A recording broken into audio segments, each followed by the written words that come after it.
विवेक देश पांडे सर, ये जो एमएलसी का चुनाव है, जिस तरीके से होटल पॉलिटिक्स फिलहाल दिखाई दे रही है सत्ता पक्ष की तरफ से, वहीं विपक्ष बिल्कुल मौज में घूम रहा है कि हाँ भाई ठीक है। उन्होंने सुबह मीटिंग भी की, उसमें कांग्रेस में जो शायद 2-3 लोग नहीं भी पहुंचे थे, लेकिन कांग्रेस को उससे कोई फर्क नहीं पड़ रहा है। अब ये सारी जो स्थिति है, एनडीए के लिए इस स्थिति को कैसे देखा जाए? क्या जो टूट वाली बात हो रही है, क्रॉस वोटिंग जो है वो टूट की नींव बनाएगी? इसमें वाकई कुछ दम दिखता है, टूट के आसार बन सकते हैं इस चुनाव के परिणाम से? ये हाँ, राम प्रकाश जी, 2 साल पहले जो हुआ था, हाँ, उसमें वो जो ट्रेंड है वो अब की बार रिपीट होगा क्या? ये एक क्यूरियस पॉइंट ऑफ क्यूरियोसिटी इस इलेक्शन का वही है।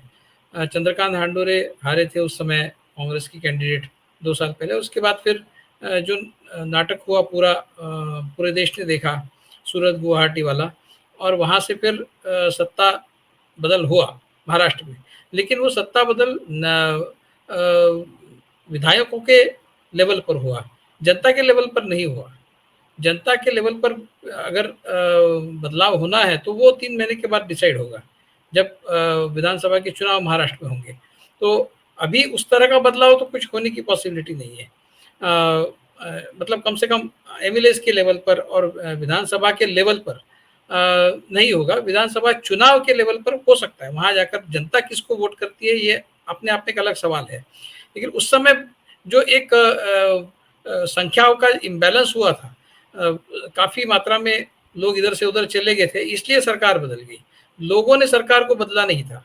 अब की बार ये सारा जो दारोमदार है वो लोगों पर है असेंबली चुनाव में। लेकिन ये एक तरह का पॉइंटर होता है कि अगर क्रॉस वोटिंग होता है, महायुति की तरफ से महाविकास आघाड़ी की तरफ क्रॉस वोटिंग होता है, तो इसका स्पष्ट अर्थ है कि 2 साल के बाद एक डायमेट्रिकली अपोजिट सिचुएशन पर हम महाराष्ट्र की राजनीति पहुंच गई है।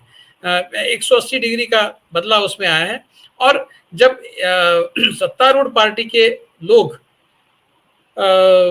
अपोजिशन के खेमे में चले जाते हैं, तो वो एक पॉइंटर होता है, एक बेलवेदर इंडिकेशन जिसको कह सकते हैं, एक पॉइंटर होता है कि हवा किस तरफ बह रही है, हवा का रुख किस तरफ है। और वो तभी जाते हैं दूसरी पार्टी में, वो क्रॉस वोटिंग तभी होता है जब ये क्रॉस वोटिंग करने वाले जो है वो ये समझते हैं कि अब की बार जब आम चुनाव होंगे तो चुनकर आने की पॉसिबिलिटी जो है वो अपोजिशन की है। तब जाकर जो सत्ता में बैठे हैं वो अपोजिशन की कैंडिडेट को वोट करेंगे, तभी जाकर होगा जब उनको पूरी तरह से इस बात का नॉलेज हो कि भाई अब की बार बदलाव होने जा रहा है जनता के लेवल पर। तो ये एक इंडिकेटर लिया जाएगा, इंडिकेटर माना जा सकता है कि जिन लोगों ने क्रॉस वोटिंग किया वो महाराष्ट्र में जो विधानसभा के चुनाव के लेवल पर जो बदलाव होना है, उस बदलाव के वो एक हार्बिंगर है, एक तरह से इंडिकेटर है। ये उसमें से स्पष्ट होगा। तो क्या ये क्रॉस वोटिंग होगा? ये आज मुझे लगता है 8 से 9 बजे तक ये सारे रिजल्ट आ जाएंगे, इस तरह की खबरें मैंने पढ़ी है। तो 8 से 9 बजे तक हमको पता चल जाएगा रात को एग्जैक्टली क्या हुआ है। लेकिन आपने जो बताया कि अपोजिशन के जो कैंडिडेट जो एमएलए हैं उनको कहीं किसी होटल में रुकवाया नहीं गया है, उनको कहीं सेग्रीगेट नहीं किया गया है। इसका मतलब स्पष्ट है कि अपोजिशन के लोग, अपोजिशन का खेमा जो है वो बहुत आश्वस्त है कि शायद उनके साथ में कुछ गड़बड़ नहीं होने वाली। लेकिन शिवसेना के लोगों को एक जगह जमा होने के लिए उद्धव ठाकरे ग्रुप के बताया गया है। तो क्या शिवसेना उद्धव ठाकरे ग्रुप से कहीं इधर से उधर जाने की पॉसिबिलिटी है? इस तरह का कोई इंडिकेशन कहीं से नहीं आ रहा है। हालांकि बीजेपी ने ये बोला है कि कांग्रेस से 9 एमएलए जो है वो क्रॉस वोटिंग करेंगे। कांग्रेस ने इसको, कांग्रेस के जो नेता है वडेट्टीवार, उन्होंने इससे इनकार किया है। वो कह रहे हैं कि ऐसा कुछ नहीं होने जा रहा, ये रूमर फैलाई जा रही है। लेकिन कांग्रेस ने अपने एमएलए को कहीं किसी होटल में सिक्योर नहीं किया है। इसका मतलब कांग्रेस भी आश्वस्त है कि उनके तरफ से इधर से उधर कुछ होने वाला नहीं है। लेकिन शिवसेना ने जरूर, उद्धव ठाकरे ने जरूर अपने लोगों को एक जगह पर जमा रहने के लिए बताया है। तो देखते हैं, अभी मुझे लगता है 4-5 घंटों के बाद स्थिति स्पष्ट हो जाएगी, पता चलेगा। और अगर ऐसा होता है, क्रॉस वोटिंग महाविकास आघाड़ी के महायुति की तरफ से महाविकास आघाड़ी की तरफ, रूलिंग अलायंस की तरफ से अपोजिशन अलायंस की तरफ अगर क्रॉस वोटिंग होता है तो वो एक बहुत बड़ा इंडिकेटर होगा कि 3 महीने के बाद महाराष्ट्र में शायद महाविकास आघाड़ी जो है वो सत्ता में फिर से एक बार सत्ता पर काबिज होने की बहुत ही स्ट्रांग पॉसिबिलिटी है। उसका ये इंडिकेटर होगा, ऐसा मुझे लगता है रामपाल। विवेक सर, लोकसभा चुनाव के बाद जो परिणाम आए, फिर मंत्रिमंडल का जिस तरीके से गठन हुआ केंद्र में, और अजीत पवार साहब की जो नाराजगी थी उसको जब बहुत वैल्यू नहीं दी गई, क्या ये भी एक बड़ी वजह है कि बार बार ये कहा जा रहा है कि एनसीपी अजीत पवार के गुट के जो लोग हैं, जो विधायक हैं, वो उनके क्रॉस वोटिंग की संभावना सबसे ज्यादा है, बार बार उनकी चर्चा हो रही है। क्या ये भी एक बड़ी वजह है कि भाई अजीत पवार साहब को केंद्र में वैल्यू नहीं मिली, तो हो सकता है विधानसभा चुनाव में भी भारतीय जनता पार्टी बहुत वैल्यू ना दे? जी, राम प्रकाश जी, ऐसा है कि अजीत पवार को महाराष्ट्र में क्या फ्यूचर है, ये सवाल बहुत लोगों के मन में है। जिस तरह से लोकसभा चुनाव में उनकी हालत खराब हुई, उसके ऊपर से लोगों के मन में उनके पॉलिटिकल फॉर्च्यून्स को लेके, उनकी राजनीतिक जो उनका भविष्य है उसको लेके काफ़ी सवाल पैदा हुए कि क्या अपने बलबूते पर वो उस तरह का यश प्राप्त कर सकते हैं जितना वो शरद पवार के साथ रह के कर सकते थे। इस तरह के सवालों में वो घिर गए हैं। तो उनके साथ में जो भी एमएलए उस समय गए थे, पिछले 1-2 साल में वो भी काफ़ी ज़मीन पर आ गए। उनको भी पता चल गया है कि अजीत पवार के साथ जाने से उनको बहुत कुछ हासिल नहीं हुआ। तो वो अगर क्रॉस वोटिंग करते हैं तो मुझे आश्चर्य नहीं होगा। लेकिन आपने एक जो मुद्दा उठाया था वो इंटरेस्टिंग है कि भाई जो कुछ भी बदलाव महाराष्ट्र में हुआ पिछली बार और अभी होगा, तो क्रॉस वोटिंग हो ना हो, एक तरह का एक वातावरण महाराष्ट्र में बन गया है।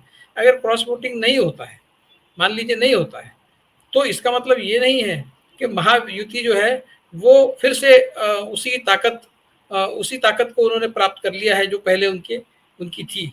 ऐसा नहीं होगा, क्योंकि ये जो एमएलएज है, जो क्रॉस वोटिंग करने वाले एमएलएज है, आपने जैसे कहा, वो वेट करेंगे चुनाव आने तक के। हो सकता है कि उनको अपोजिशन की तरफ से टिकट भी मिल जाए और फिर वहाँ चुनाव में वो बदल जाएंगे। चुनाव में वो शायद कांग्रेस की तरफ से खड़े रहेंगे, चाहे फिर उद्धव ठाकरे की तरफ से खड़े रहेंगे, या फिर शरद पवार की एनसीपी की तरफ से खड़े रहेंगे। अभी जो स्थिति है वो अगर स्टेटस को भी बना रहता है तो भी इसका मतलब ये नहीं है कि महायुति जो है वो उसने अपने आप को संवार लिया है और चुनाव में शायद वो जो इससे पहले लोकसभा के चुनाव हुए उससे ज़्यादा अच्छा कुछ आने वाले विधानसभा चुनाव में वो करके दिखाने की स्थिति में पहुंच गया। ऐसा उसका मतलब नहीं होगा। और अगर दूसरे एंगल से देखा जाए तो ये जो एमएलए जिनको वो जो क्रॉस वोटिंग कर सकते हैं महायुति से महाविकास आघाड़ी तक, उनको डरने का कोई कारण नहीं है अभी। क्योंकि अगर महाराष्ट्र में वो समझते हैं कि महाराष्ट्र में मेजॉरिटी जो है वो महाविकास आघाड़ी की ही आने वाली है, तो वो अभी क्रॉस वोटिंग करते हुए डरेंगे नहीं, डरने का कोई कारण नहीं। हाँ, तो स्ट्रेटेजिकली 2 पॉसिबिलिटीज हैं। दोनों पॉसिबिलिटीज में वो क्रॉस वोटिंग हो या फिर ना हो, दोनों पॉसिबिलिटीज में ये उसका कुछ रिफ्लेक्शन आने वाले विधानसभा चुनाव पर उसके हिसाब से होगा, ऐसा नहीं है। मतलब क्रॉस वोटिंग नहीं हुआ इसका मतलब महायुति को चुनाव में अच्छा यश मिलेगा, या फिर क्रॉस वोटिंग हुआ तो महायुति जो है वो मुश्किल में आ जाएगी, ऐसा कुछ नहीं है। महायुति मुश्किल में है ऑलरेडी, और महाविकास आघाड़ी को एज है महाराष्ट्र में, वो विधानसभा चुनाव तक बरकरार रहेगी। इसलिए जो इलेक्शन है इसका आइदर वे क्रॉस वोटिंग हो ना हो, इसका कोई महायुति के विधानसभा इलेक्शन में महायुति के तरफ से या महायुति के अगेंस्ट कुछ लोगों का वर्डिक्ट जाएगा, इसके ऊपर इन्फ्लुएंस होगा, ऐसा मुझे लगता नहीं है। और शरद पवार ने 225 की बात की, आपने शुरू में नरेंद्र मोदी की भी बात की कि नरेंद्र मोदी महाराष्ट्र में जितनी सबसे ज़्यादा फोकस उन्होंने महाराष्ट्र पे किया था। और मुझे लगता है कि महाराष्ट्र एक अकेला स्टेट ऐसा था पूरे लोकसभा चुनाव में। यूपी में भी बीजेपी को सेटबैक मिला, लेकिन यूपी में लोग इतने नरेंद्र मोदी के खिलाफ नहीं थे, वो बीजेपी के खिलाफ इन जनरल थे, लेकिन पर्सनली नरेंद्र मोदी के खिलाफ नहीं थे। महाराष्ट्र में ये हुआ कि महाराष्ट्र में लोग नरेंद्र मोदी के खिलाफ बात कर रहे थे। मतलब बीजेपी को जो नुकसान हुआ वो नरेंद्र मोदी की वजह से हुआ है। वहां पर जो है उत्तर प्रदेश में उल्टा हुआ है। नरेंद्र मोदी को जो नुकसान हुआ वो बीजेपी के वजह से हुआ है। लोग इन जनरल बीजेपी के ऊपर टीका टिप्पणी कर रहे थे।